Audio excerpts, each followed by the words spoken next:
ప్రైజ్లా దేవుని ప్రశస్తమైన నామమునకు మహిమ కలుగునుగాక. దేవుని పేరట మీ అందరికీ శుభాభివందనాలు. ఈ ఉదయకాలము దేవుని వాక్యాన్ని మనం విందాం. లూకాసు వార్త 22వ అధ్యాయము 32వ వచనము. నీ నమ్మిక తప్పిపోకుండానట్లు నేను నీ కొరకు వేడుకుంటిని. ప్రియమైన వారలారా, మరి యేసుక్రీస్తు వారు తన శిష్యుల కొరకు వేడుకుంటున్నాడు. ఎందుకంటే మరి అపవాది శిష్యుల్ని ఆవరించినప్పుడు వారు నమ్మకంలో తప్పిపోతారు. మరి అందుకోసమే ప్రభువారు ప్రార్థన చేస్తున్నారు వారి కొరకు.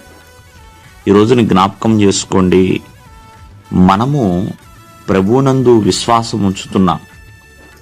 ఒక్కొక్క మారు శోధనలు గుండా వెళుతున్నప్పుడు ఎన్నో అనారోగ్యములు కావచ్చు, మానసికమైన ఇబ్బందులు కావచ్చు, ఎన్నో పలు రకాల ఐహికమైన విచారాలు కావచ్చు.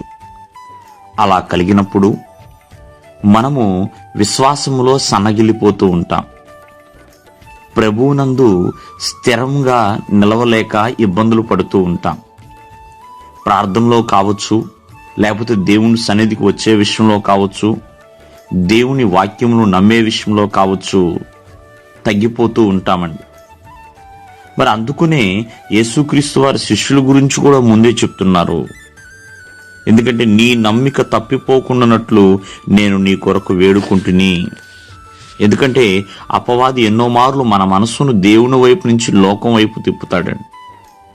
అది జ్ఞాపకం చేసుకోండి.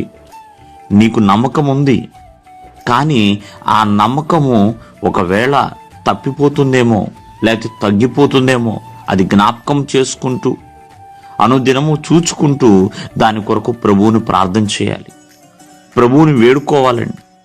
ఎందుకంటే యేసుక్రీస్తు వారు ఎంతో మంది కోసము తన తండ్రిని వేడుకున్నాడండి.